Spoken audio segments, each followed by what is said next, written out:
book.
Please join in a moment of centering silence.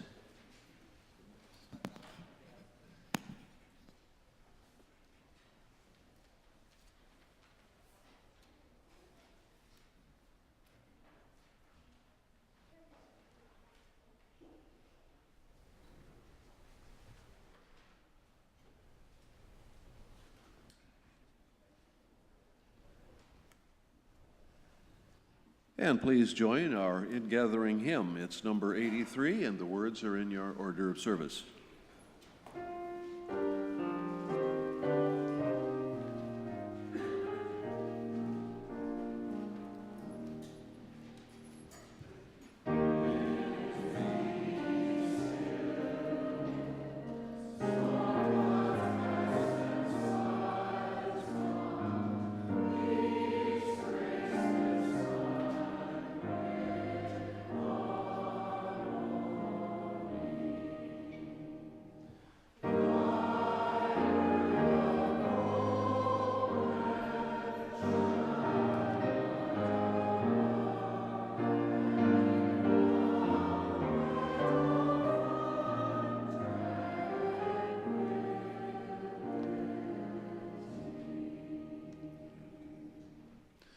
Good morning.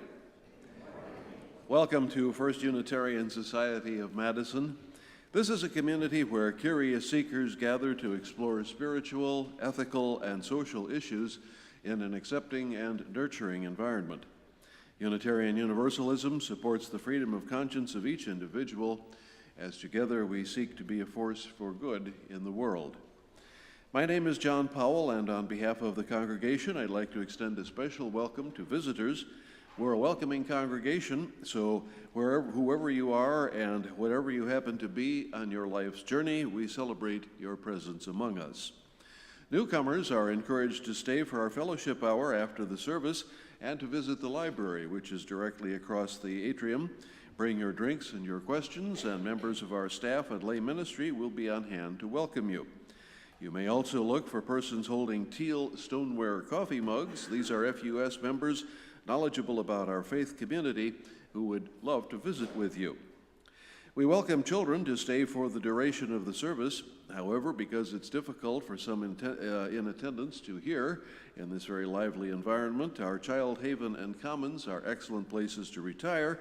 If a child needs to talk or move around, the service can still be heard and seen from those areas. And speaking of noise, now would be a good time to turn off any electronic device.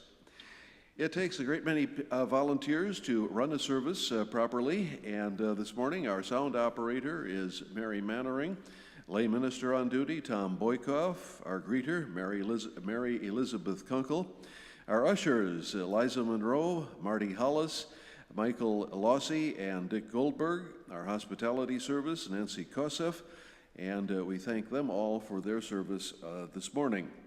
Please note the announcements in your red floors this morning. We have several special announcements. This is the final weekend to sign up for the Passover Seder that will be held on Friday, April 3rd at 6:30. This is a family-friendly event and provides an excellent opportunity to participate in one of the world's most venerable holiday celebrations. Sign-up sheets can be found in the Atrium Commons. The spring retreat at Spring Green is coming up fast. Bask in the beauty of the central Wisconsin countryside and explore nature as spiritual sustenance with our senior minister, Michael Schuler, and his wife and collaborator, Trina. Registration forms are in the Commons, and you can also register through the FUS website. You may notice an unusual amount of noise and bears after today's service. Our preschoolers are having a teddy bear parade, and you can join in. Please do all you can to cheer them on as they march their bears and other lovables through the Commons. Your claps and smiles will help make their parade feel joyous. The flowers for this weekend service are provided by the Water Sentinels ministry team in honor of today, which is World Water Day. Since 1993, the United Nations has recognized March 22nd as a day to both celebrate water, its abundance and beauty, but also to raise awareness about water scarcity, pollution, and the global population who suffer from water-related issues. The 2015 theme for World Water Day is Water and Sustainable Development. Now these cacti, that's why we have cacti here today, they all survive in regions of water scarcity, providing a graphic contrast to Wisconsin and Dane County, areas of relative water abundance. How can we better appreciate this abundance and protect water resources for the future wherever we live? The Water Sentinel Ministry team would love to talk to you about that. And a final announcement, only 34 days until Cabaret. That will be Friday, April 24th. So we hope you've enjoyed, we welcome once again. We hope today's service will stimulate your mind, touch your heart, and stir your spirit.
My colleague David Rankin writes that I declare this a Sabbath day, a day to walk in the wilderness of enlarged perceptions.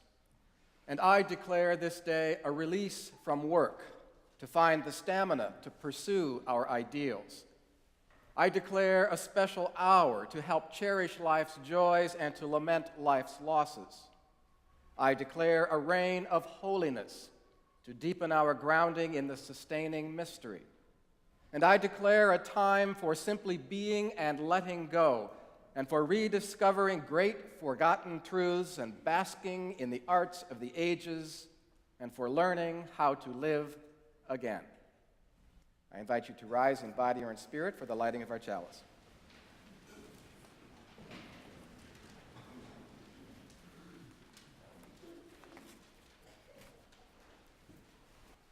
Our words of affirmation are responsive in nature. If you will please join your voices in reading the bolded sections. We pause in reverence before the gift of self. Before the mystery of being quietly alone, each in the chamber of his or her own thought, yet conscious of others who are with us. We pause in reverence before the mystery of a presence in whom we live and move and have our being. Wherein, although we are separate, we are together. Wherein, although we are many, we are one. We pause in reverence before the wonder of awareness. Before the unseen seer within our seeing, the unheard hearer within our hearing, the unthought thinker within our thinking. May we find the world to be sometimes so beautiful and life so richly and meaningfully shared that we will want this to be true more often for more people everywhere. And now, in the spirit of community, I invite you to turn to your neighbor and exchange with them a warm greeting.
Please be seated.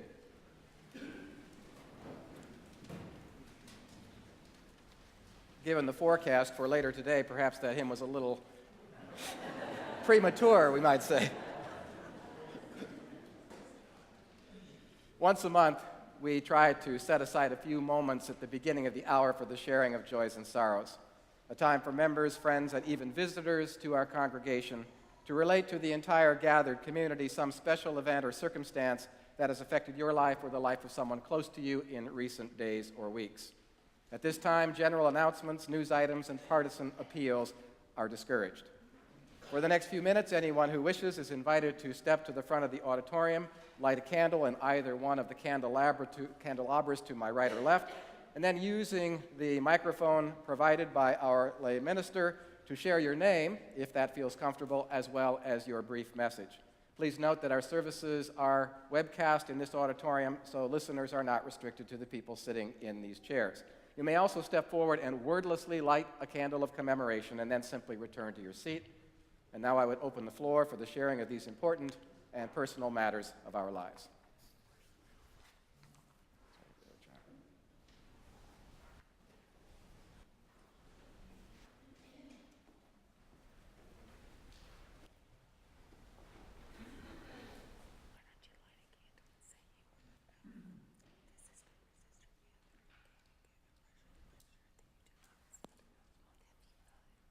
Hi, my name is Mary Weatherwax, and this is on behalf of a coworker whose 19-month-old granddaughter has autoimmune disease so that she lives in isolation, and she needs to spend 3 days in quarantine to go see her granddaughter for 2 days over spring break.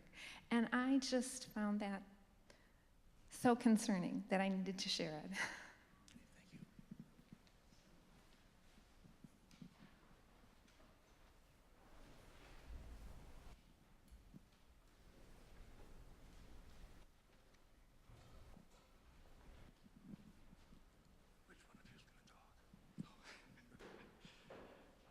My name is Lynn Perrins, and this is for an unspoken sorrow and also unspoken joy.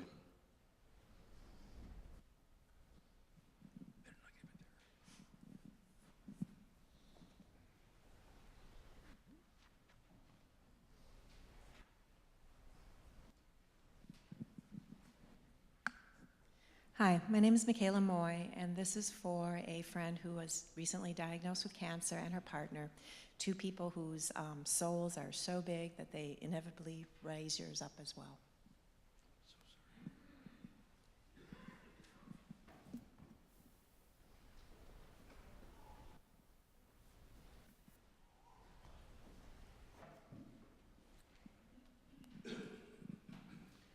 I'm Joyce Carey.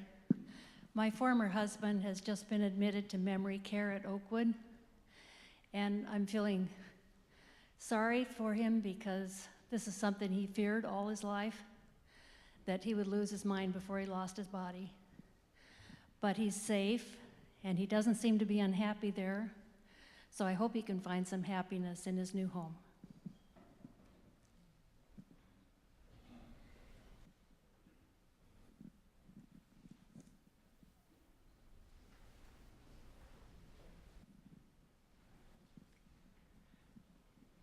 Hi. This is close to the second anniversary of my dear husband's death. George Box, or Pell, as we called him, or Grandpa Pell. And I miss him every day. And I'm so grateful for the 26 plus years that we had together. So it's both a joy and a sorrow. I've settled into an apartment. I'm happy there. And I want to have a short confession about Pell. Next week we vote, right? Everybody's going to vote on next Tuesday, just to remind you. And I've done a lot of voter registration over the years. But before George and I married, he voted in Shorewood Hills. Now, he's never been a U.S. citizen. I don't think he can get arrested for this anymore,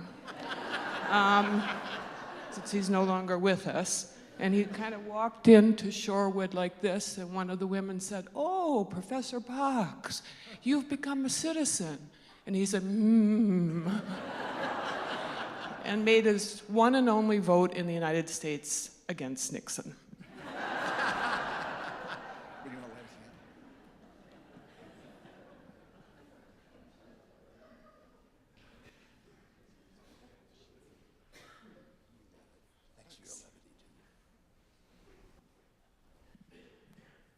Hi, I'm Maureen Rickman, and I have a joy and sorrow.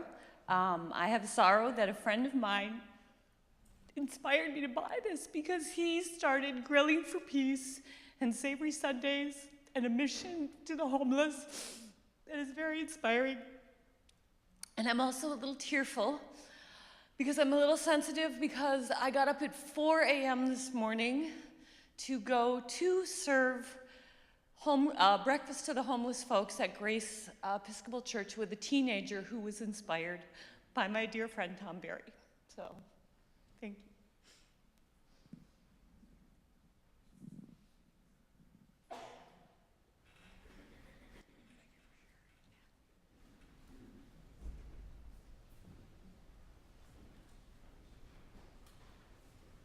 Tom, if you would light one candle.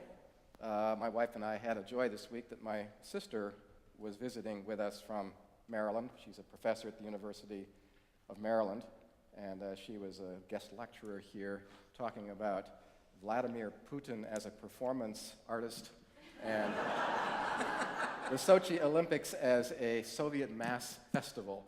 So it was interesting to hear her and to have her as our guest this week, and we thoroughly enjoyed our visit.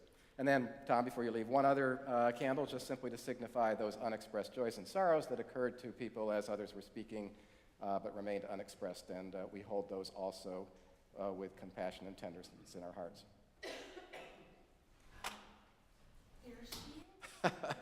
This is my sister, who I did not expect to be here, who was probably trying to figure out how to get back in our house. In the process, I invite you to turn in your hymnal to number 315, This Old World. And as we rise to join our voices in song, if there are any 6th and 7th graders here who need to go to their classes, this would be a good time to exit.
Seated.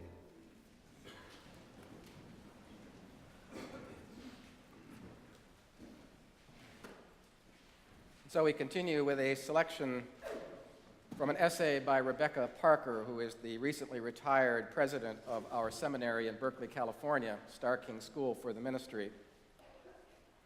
And she writes, "Communities of resistance enable people to collectively resist oppression, something that rarely can be done alone.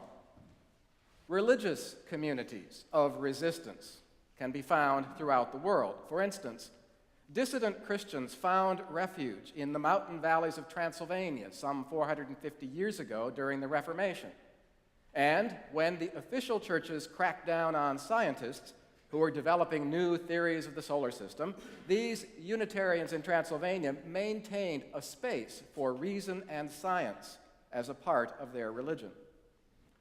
In visiting with them recently, I learned that the Unitarians, in contrast to other Christians in their region, perform the rituals of baptism and confirmation in the season that follows Easter.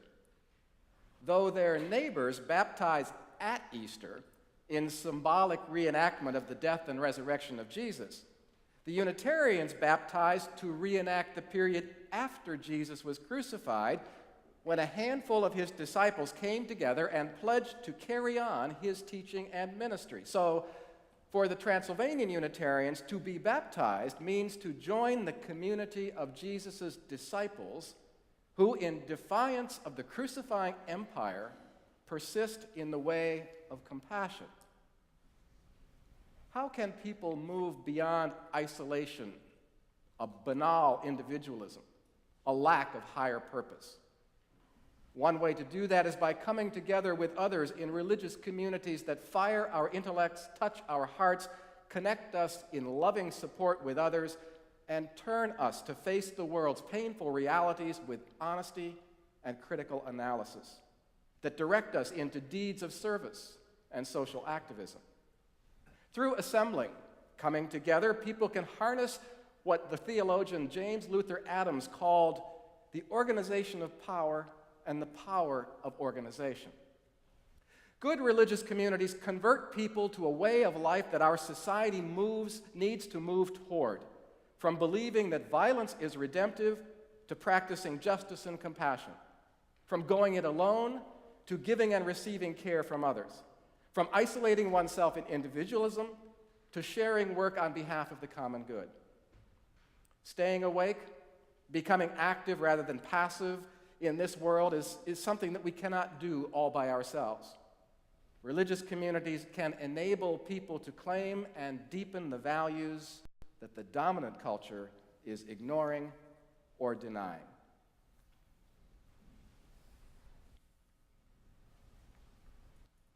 The second reading, which also speaks to the mission and purpose of faith communities, comes from Clinton Lee Scott, a Universalist minister who served churches from the 1920s right through the 1970s. And in the 1940s, he composed a little book of essays entitled Parish Parables. And this is one of those short parables. Now, there was a certain man that, for many years, did frequent the temple on the Sabbath day. Then did he cease to be found in the great congregation. And a neighbor inquireth of him, saying, How is it that thou art no more seen in the temple on the Sabbath day? And this man did give answer, I like not the words that the Master speaketh, for he putteth not an end to the questions that vex my mind. Neither does he provideth me with a sure salvation for my soul. Verily, he leadeth us into deep waters, and leave us there without any means of rescue. Now, when this conversation was related to the master of the temple, he answered, saying, Go tell your friend, who remaineth away from the great congregation, that the temple standeth not to provide life preservers, but is a place wherein one must learn how to swim. I invite you now to join me in the spirit of meditation.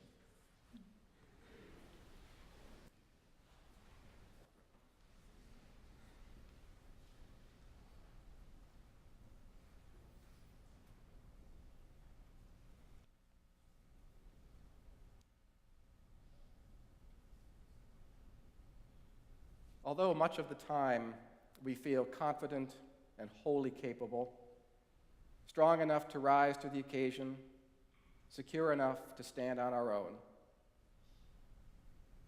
and while our lives often do seem manageable, our families on hand to nurture us, our friends to support and encourage and reassure us.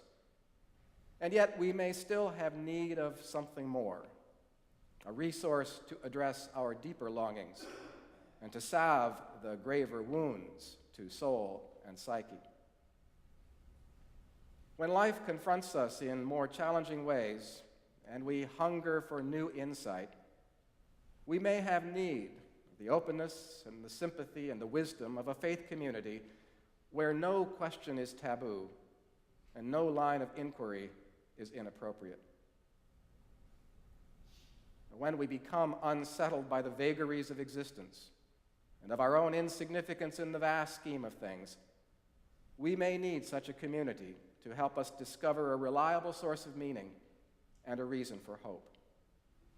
And when we are mightily pleased with ourselves and sweet self-esteem has curdled into arrogance, we may need a faith community to provide perspective and to help us be honest with ourselves. And when we feel disoriented, swept along on swift currents of change, we may need a self-renewing community where the faces come and go, but the spirit remains true. May our lives always be blessed with loving families and loyal friends. And may those lives be redeemed as well by kind communities with the unique sources of sustenance that they provide.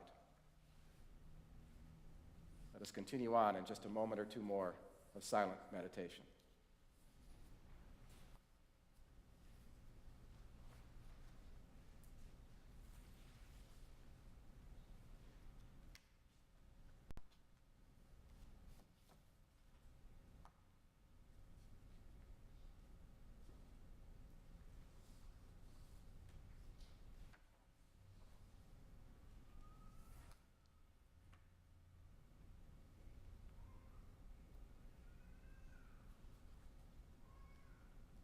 Blessed be, and amen.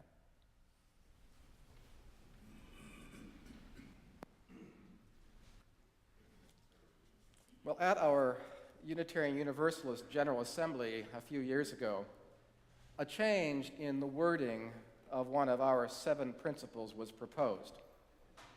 And the last of those 7 aspirational statements invites us to affirm and promote respect for the interdependent web of existence of which we are a part. Now, delegates at that assembly were asked to strike out the word respect and to replace it with the word reverence. Now, one might not think that such a minor adjustment in phraseology would prove controversial, but the ensuing debate was lengthy and at times it was quite passionate. It reminded me of those 2 words in the Nicene Creed that caused an irreparable schism between the Roman Catholic and the Eastern Orthodox branches of Christianity more than 1,500 years ago. In that particular case, the sticking point was the Latin word philoke. Does the Holy Spirit proceed from God the Father or from the Father and the Son? Philoke.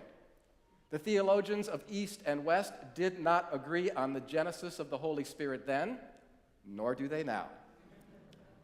Now, as heirs to a non-creedal free thought tradition, we Unitarian Universalists aren't normally nitpickers. But proposed alterations to our principles are, and they ought to be, accorded serious consideration. Still, how much significance should we attach to a single word as long as the overarching aim and purpose of the principle is preserved? And in any case, aren't respect and reverence practically synonymous? Well, the difference is really one of degree rather than of kind. According to Webster's, reverence is respect felt at a deeper than ordinary level. And my Oxford Thesaurus mentions high regard, great respect as alternate usages. The term can also suggest deference, the active expression of respect, as when a martial arts student will bow to his or her black belt instructor. That's deference. Now, advocates for the substitution of reverence for respect felt that a more forceful word was warranted in our 7th principle.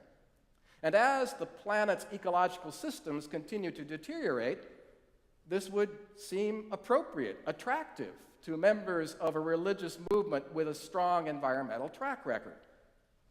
But ultimately, the motion was defeated, and the word respect retained. Why do you suppose that was? It turns out that for many delegates to that General Assembly, the word reverence was perceived to be too overtly religious. A few years earlier, then UUA President Bill Sinkford drew criticism when he suggested that religious liberals should be receptive to a new vocabulary of reverence. And this was, as some argued, a covert attempt to sneak God into our principles. Others suggested that it foreshadowed a more thoroughgoing neoconservative shift within our movement. Proponents of this change maintained that they were looking for nothing more than a change of emphasis. As the University of Texas philosopher Paul Woodruff put it in his well-regarded book on the subject, without reverence, we cannot explain why we should treat the natural world with respect. Without reverence, a house is not a home, a boss is not a leader, an instructor is not a teacher. Without reverence, we think that it is irrational to spend time on any project that does not get results, and we understand results narrowly in terms of their tangible benefits. Now, over a lifetime of observation and active participation in our congregations, I have been acutely conscious of the sensitivities that emerge when our members, some of them at least, are confronted with traditional religious language. Reverence is one such word. Unlike respect, which is religiously neutral, reverence is evocative of the sacred, of something set apart and inviolate. It reminds us, this word reverence, of our own insufficiency, our abjectness in the presence of some suprahuman entity. And reverence, as we know, can rise to the level of adoration, which most Unitarian Universalists reserve only for infants. In general, however, the idea of reverence is for many of us something of a turnoff. Words are powerful, and religiously freighted words in particular. And so today I would like to explore further some of these words, ones that are commonly used when we gather for services here each weekend. Now, theological words or terms like sin, salvation, grace, redemption, those are another matter. And yet they will figure in the remarks I will deliver a couple of weeks from now on Good Friday and Easter. But with respect to liturgical language, the words that we use to identify the elements of communal worship, with regard to those kind of words, I actually do have my own prejudices. Many of you will have noticed, if you've been here for very long, that in identifying the discourses that I deliver from this pulpit, or lectern if you're a secularist, that I call these discourses reflections rather than a sermon. Now, admittedly, that's a bit of an idiosyncrasy on my part, but I have never in my life resonated to the idea of a sermon, because I believe that for many listeners, the assertions that a sermon contains are thought to be authoritative and incontrovertible. A minister, a colleague of mine once suggested, a minister wears the face of God to his or her congregation, and his or her words bear the stamp of the divine. Now, religious liberals may not take that literally, but sermon is a word that resurrects that notion that the minister is someone who wears the face of the divine. But as a reflection, I expect my remarks to be given a respectful hearing, but ultimately the purpose of the reflection is to stimulate rather than to stop people's thinking. They are meant, as occasion warrants, to provoke, to arouse, to challenge, to inspire, to comfort, to console, but never to be taken as the last word on any given subject. Preaching, the late Roy Phillips once wrote, is a subversive activity, seeking to stir up and to break open restrictive ideas and images, to liberate rather than control people's thinking. Now, in the Free Church, well, a sermon serves much the same purpose. But for some people, the word still gets in the way. Oh, and I should note in passing that an alternate definition of sermon that you will find in Webster's is an annoying harangue.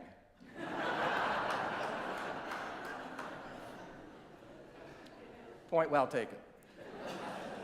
Other well-known familiar usages also trip people up. Benediction, for instance. I rather like that word, benediction.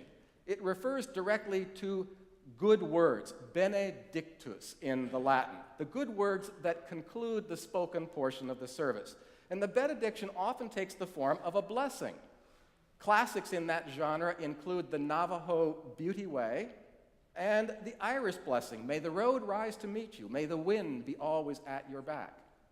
But more and more these days, I have to explain what a benediction is and the purpose it is meant to serve, particularly when I am working with couples who are planning a wedding service or with a family preparing a memorial service. Benediction strikes many of them as too overtly religious, and so they opt instead for closing words. Sacrament, not a word that often appears in our order of service, because ours is not, strictly speaking, a sacramental tradition. Now, we know that the 7 sacraments occupy center stage in the religious life of Roman Catholics, and in Protestant circles, the 2 sacraments expressly instituted by Jesus, baptism and the Lord's Supper, are routinely included in worship. Now, there are a handful of Christian Unitarian Universalist churches that still pass the communion plate on occasion, but even there, as a ritual, it doesn't carry as much weight as it does in Orthodox churches. But that being said, we do run into this word now and again, so it behooves us to know what sacrament means within a Unitarian Universalist context. So, for instance, in the hymn that Kenneth Patton composed for the dedication of our Frank Lloyd Wright meeting house across the parking lot, a hymn that he composed in 1951, in that hymn, the second stanza reads, "The wind upon the lakes and hills performs its native rituals. The worship of our human toil brings sacraments from sun and soil. With words and music, we, the earth, in nature's wonder, seek our worth." Now here, Kenneth Patton suggests that the sacred, the holy, emerges as the result of human ingenuity and human labor. And when we truly believe in ourselves and in our capabilities, we can shape the planet's raw material into works of art, like our meeting house, that uplift, that inspire. The act of creation, of human creation, was, for this humanist minister, Ken Patton, a sort of sacrament, which Augustine of Hippo described as the visible sign of an invisible reality. A sacrament is no more than that, the visible sign of an invisible reality. In his Covenant for Free Worship, the Universalist minister L. Griswold Williams declared that love is the doctrine of this church, and the quest for truth is its sacrament.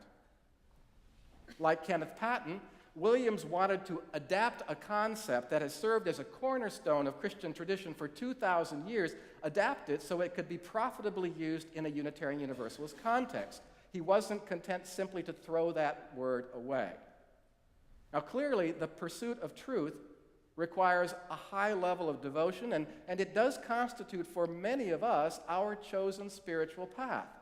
Come, let us search together. That can be seen as a call to partake of the sacrament of knowledge, which in turn leads to greater insight and deeper wisdom. As a sacrament, however, the quest for truth turns the traditional understanding of things, of truth, on its head. For Orthodox Christians, the highest truths are not sought for, they are revealed. They're right there in front of us. We don't have to search for them, we just have to see them, we have to accept them as valid. Unitarian Universalists' take on truth is a bit more demanding, and I would suggest it is inspired by a figure like Eve, as she is depicted in the Old Testament book of Genesis. Here, as we know, is this woman the mother of our race, who is hungering for knowledge. And she is undeterred as she plucks the fruit, undeterred by warnings that human beings are not entitled to that knowledge. And likewise, in our own 500-year-old tradition, the quest for truth has continued despite charges of heresy and threats of violent retribution. For us, the quest is a profoundly religious pursuit, one that we hope sacramentally will connect us with a higher spiritual reality. Now, we can look for this truth alone, all by ourselves, but L. Griswold Williams suggests that as a shared participatory experience, it does truly become a sacrament. And this is where another word enters the picture, the word worship. So, this word serves, for many religious liberals even today, as a stumbling block because we confuse the object of worship with the act of worship. Worship is a spiritual practice, and as such, it can take many forms, from the sober, silent gatherings of the Society of Friends to the cacophonous and colorful festivals of Tibetan Buddhism, from the free-form rituals preferred by neo-pagans to the predictable routines of mainline Protestantism. Within our own Unitarian Universalist tradition, worship conventions vary widely, drawing from a variety of sources and reflecting the history and the mores of any given congregation. A set of selected rituals constitutes the act of worship. It is the object that provokes controversy and induces discomfort. For many, the practice of worship has always been associated with a metaphysical reality about which they are skeptical, if not downright disbelieving. Isn't worship something that we engage in to please or to placate God? So, if that's the case, why don't we as Unitarian Universalists substitute something more neutral that doesn't invoke the idea of God? Sunday celebration, for instance. Now, it is true that for theists, Christians, Jews, Muslims, the ostensible purpose of worship is to remind participants of their connection to and their utter dependence upon an omniscient other. But there are alternatives. The English word worship, as I have noted on previous occasions, is derived from the Old English worthskippe, which simply means something of worth, something that is worthy. In the act of worship, however it might be constructed, we lift up, we explore, we celebrate, we commit ourselves to that which is of exceptional, extraordinary worth. Could be God. It could just as easily be love, justice, beauty, peace, and many other oft neglected but life-affirming principles. But can't we honor and act on these principles without worshiping them? Not really. For as Ralph Waldo Emerson wrote, a person will worship something, have no doubt about that. And we may think that our tribute is paid in secret in the deep recesses of our hearts, but it will come out. That which dominates our imaginations and thoughts, that will determine our lives and our character. Therefore, it behooves us to be careful about what we worship, because what we are worshiping, we are becoming. Who and what are we called upon to serve? Where shall we invest our precious and limited life energy? Is there a higher cause, an overarching purpose to which we could be dedicating our lives? These are questions that we can ponder on our own when we are not otherwise preoccupied with work, caregiving, housekeeping, posting on Facebook, and otherwise amusing ourselves. But these are exactly the kind of questions that go to the heart of things that a faith community like this one specializes in. This is what we talk and sing and meditate about when we worship. Worship is what makes a religious community religious, Galen Gingrich writes. Here we are granted regular opportunities to bear witness to what is right and to commit ourselves to serving it. When all is said and done, what difference does any of this make? What's in a name? And why should we go through this awkward process of putting new wine into all those old wineskins? Well, let me leave you with just a couple of ideas. First, I believe that if we hope to engage in dialogue with folks outside of this community, folks who are comfortable with and accustomed to using these words. We need to know what they mean and understand how they might connect with our own spiritual thought and practice. If Christian speak and Jewish speak have become for us a foreign language, then communion will be stymied and interfaith connections that much harder to establish and maintain. Unlike the specialized nomenclatures of medicine and mathematics and other disciplines, religious language is part of a widely shared heritage. Many of us have lost touch with that heritage, or we react negatively toward it, but we would do well to recover at least some of it. And then second and finally, there is the whole matter of credibility. If I've heard it once, I have heard it said 100 times, you know, Unitarian Universalism isn't really a religion. Now, I can understand why people might say that. We do not subscribe to a single sacred scripture. We do not pray, all of us, to one particular God. We do not promote a vision of the afterlife. We do not furnish our churches with conventional religious symbols. And if we add to all of that a wholesale rejection of religious language, it would seem to indicate that, hey, we don't want to be part of that club. And that makes collaboration with non-UUs programmatically and in terms of justice work very, very difficult. The word religion comes from the Latin religare, which means to reconnect.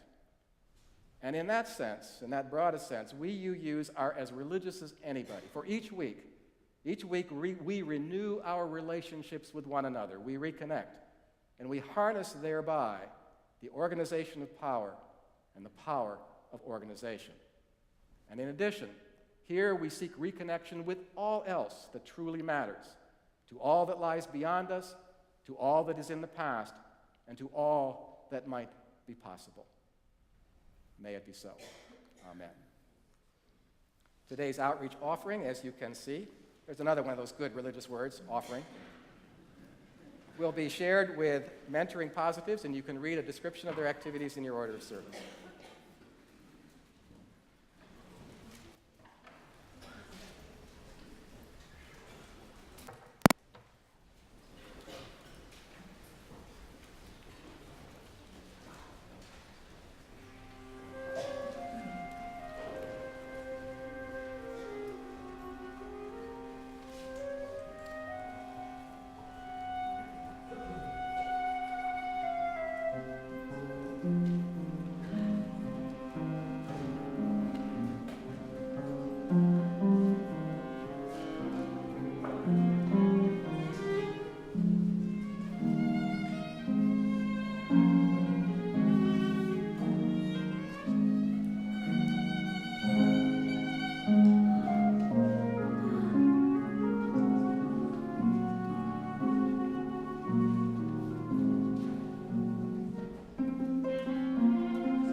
Good morning, everyone.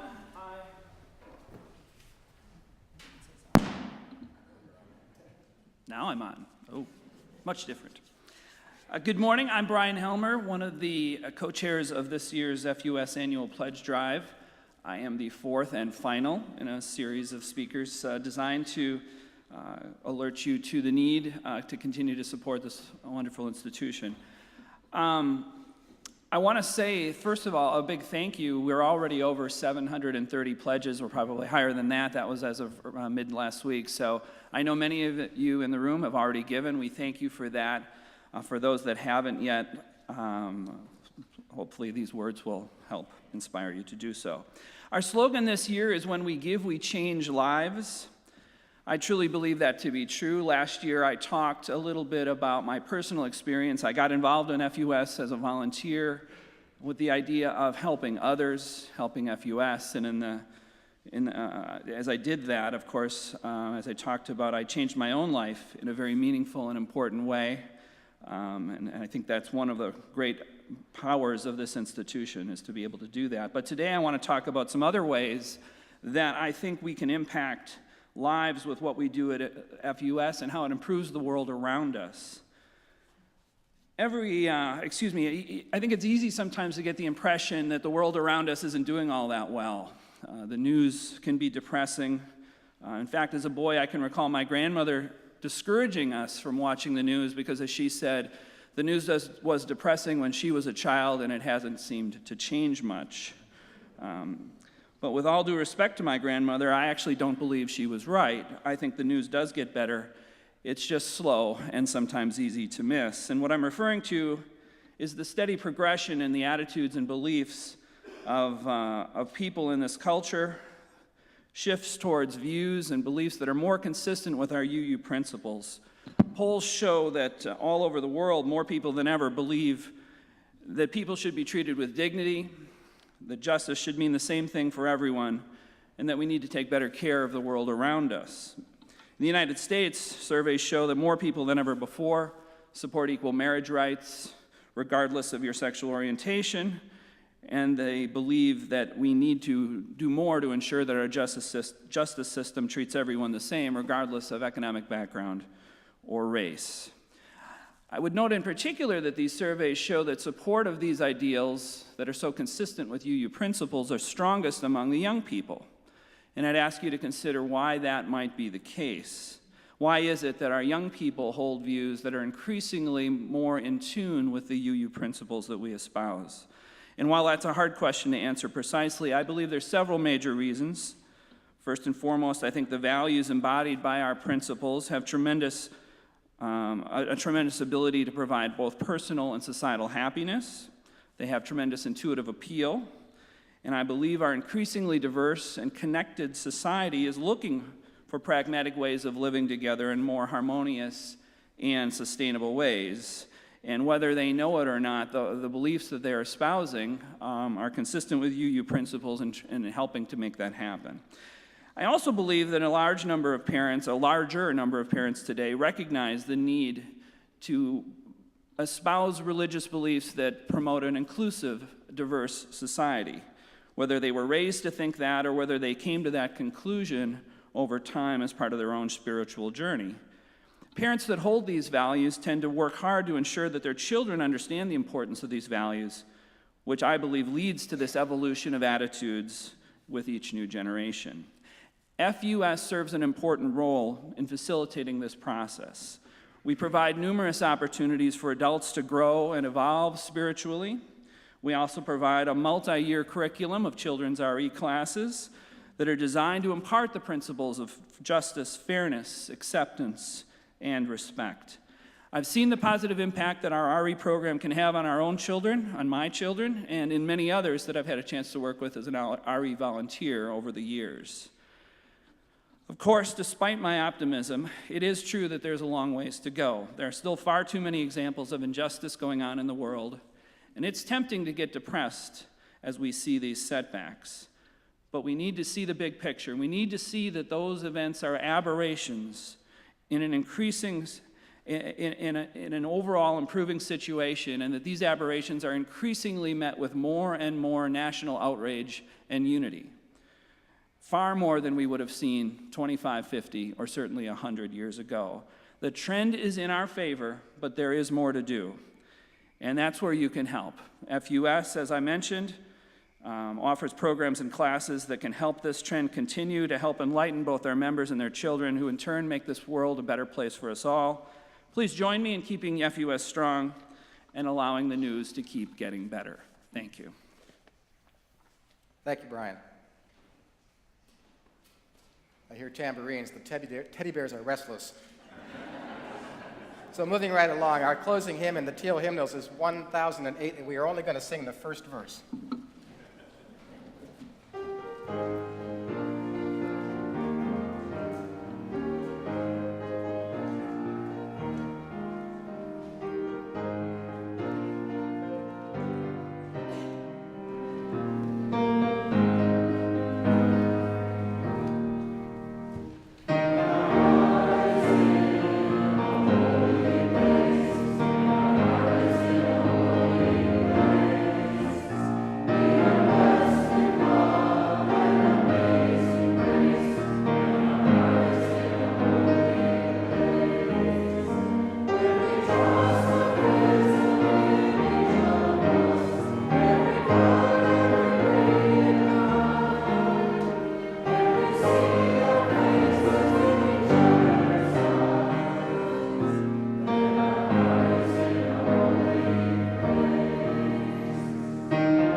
And so we close in the spirit of spring with these well-known words from the Harlem Renaissance poet Langston Hughes. In time of silver rain, the earth puts forth new life again. Green grasses grow and flowers lift their heads, and over the plain the wonder spreads of life, of life, of life.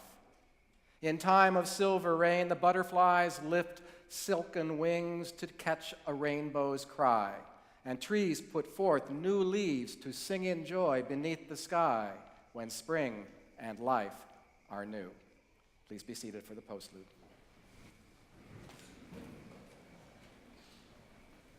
Thank you.